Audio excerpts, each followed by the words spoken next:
The doll I'm repainting today is Live in Concert Dana, or as I like to say, Live in Serve Dana. And I'm doing something a little different. I will not be wiping her eyes off for this repaint. I'll just be wiping off her lips, blush, and the tails of her eyebrows to show y'all that this is a great way to learn how to repaint if you're just starting out. Just repaint over the factory paint underneath. Wrapping up her hair and body from the neck below, her face is the only thing that's exposed, and it's ready to be sprayed with Mr. Super Clear. And I do like to use a fan brush because I don't want debris to get trapped underneath the Mr. Super Clear spray. Mr. Super Clear is both a sealant and a primer, which when sprayed on a doll's vinyl face, creates a paper-like texture on the vinyl that gives you the ability to sketch over it with watercolor pencil. And that's what I'm doing now. I'm sketching what will be the stars on her face, and I suggest using a brown watercolored pencil rather than like a black color when sketching designs down, and you should sketch with a light-handedness as you can more easily erase your mistakes without leaving pencil marks. I'm mainly using the edge of the eraser to clean up and shape those sketch lines, and I need the eraser edges to be sharp for this, so I slice off a layer using an X-Acto knife whenever I think those edges are dulling out.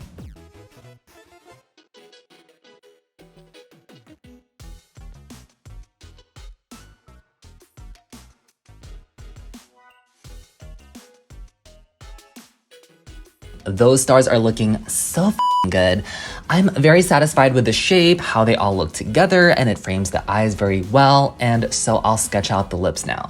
I'm giving her taller lips so that the overall shape is more round, unlike her original lips, which were wider and were shaped to look like she was smiling and happy. I don't like that. I don't like my dolls to smile. I either want them to look pissed, like they have a bad attitude, or they're looking at you, judging you and your life choices. Or with this particular doll, she is on the cuter side. So I'll draw lips that make her look like she's just staring off into space, deep in thought, thinking about sucking and and you did it at my birthday dinner. Anyway, okay, it's time to start repainting. I'm painting over her irises to make them smaller. The big eyes was just a little too cute, a little too kawaii anime eyes for me, and no, they're too big. I feel like their original size just overpowers the star designs, and I need balance. It took about 10 layers of super watered down white paint to achieve this opaqueness. There are 0 clumps and streaks in the paint strokes. That's because it is very diluted with water, and you just have to keep going over the same spot until the factory paint underneath doesn't show anymore.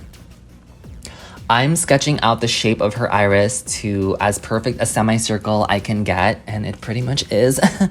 And you don't have to use Mr. Super Clear for this sketch. You can sketch on top of paint and it'll take the pigment.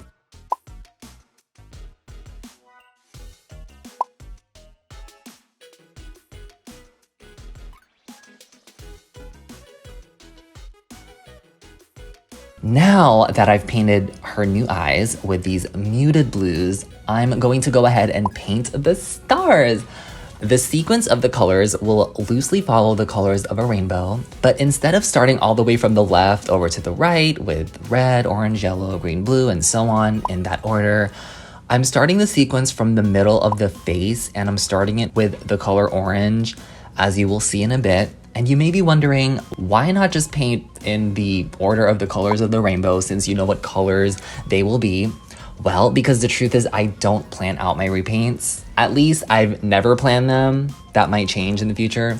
I literally just go off vibes and intuition. And just to expound a little on my process, I sometimes have some sort of reference at hand, whether it's someone's makeup that I see online that I can translate into a repaint design, or what I see someone wearing that I can emulate a little to style the doll. I come across a lot of references on Pinterest or Instagram, but most of the time I just have a simple idea in my head and I build on top of it as I'm painting the doll.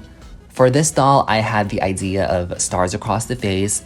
I knew I wanted the stars to be colorful and the overall doll to be colorful in what she's wearing. I actually bought this doll from Mercari specifically for this repaint, but other than that, I never know what 90% of the doll is going to look like in the end.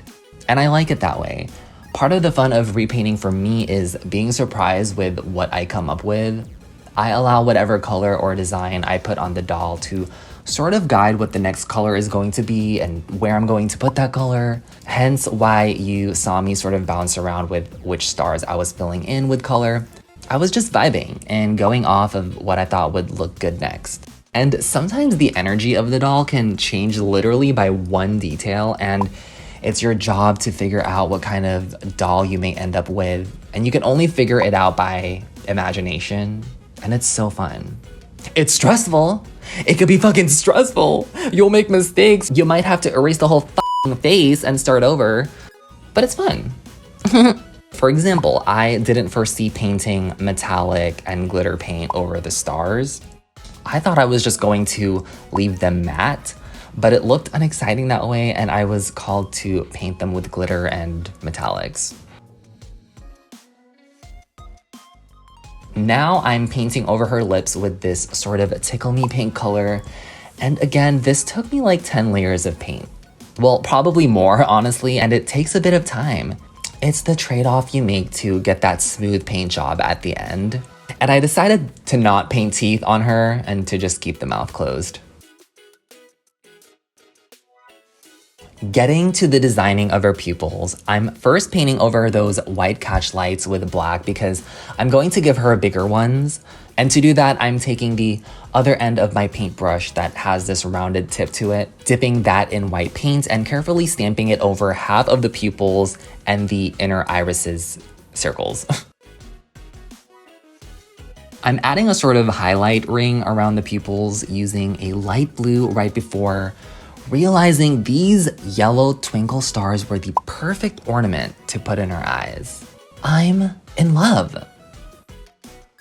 And I'll finish her eyeballs off with some underlid shadows. Can't forget those. For my favorite part of any repaint, it's the blush. And I'm going in with this blush using chalk pastels. A mix of hot pink and orange is the perfect combo for this doll. And let's really talk about blush though. Putting on blush on a doll is when truly I feel like a repaint comes to life. Prior to blush, to me the face just has a bunch of graphic, hard-edged, flat shapes and colors on it. And it's kind of like they're just floating and they're not connected to each other. But when the blush gets put on, oh, bitch, that's when I really see the whole face as one cohesive piece. I am always looking for any reason to put beauty marks on a Bratz doll, and even better when I can put freckles on them, so we're doing that here. It just feels right. We're doing it, and I didn't want a sort of realistic look of freckles this time where I use different browns and brown reds and all the dots are different shapes. I wanted to give more of a baby doll feel to the freckles, so I made them all one color. It's this warm brown, it's really pretty, they're all the same size, and it's a bit cartoony this way, but it just looks right on this particular doll.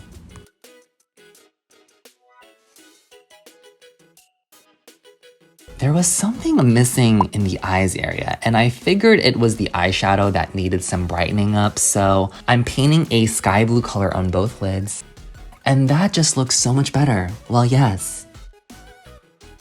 Final thing before finishing this repaint up is the brows. So I mixed some brown paints to complete her brows and gave it a more snatched up shape. Not too much, but just the tiniest hint of an arch. So cute. I am 100% pleased with how this turned out, so she is ready for her second and final spray of Mr. Super Clear. Okay, this is actually the final thing. Putting varnish on all the spots I painted. Regular Bratz dolls have a slight sheen finish on their factory paint, and it does look better this way, partly because the varnish makes the colors more saturated. And I'm not sure how it does that, actually. One coat should suffice, and I suggest you don't spend too much time varnishing the paint. Certain varnish can actually strip paint off if you keep applying it over an area multiple times before it dries. The varnish I use doesn't seem to do that, but I do it quickly in case it does have the potential to do that, so I can't say for sure. To be safe, just let the varnish dry instead of touching up a spot for too long while it's wet. And we're done. Let me unwrap her, get her into an outfit, take some photos so that we can all gag collectively. And here she is, y'all. She's dressed in clothes half I made and half I sourced from other dolls. She is such a cutie. And that wraps it up for this video. I hope I was able to teach y'all a little something, a little thing or two about a thing or two. Make sure to subscribe and give this video a like so it can reach doll repainters everywhere. And I'll see you in the next video, girl. Bye.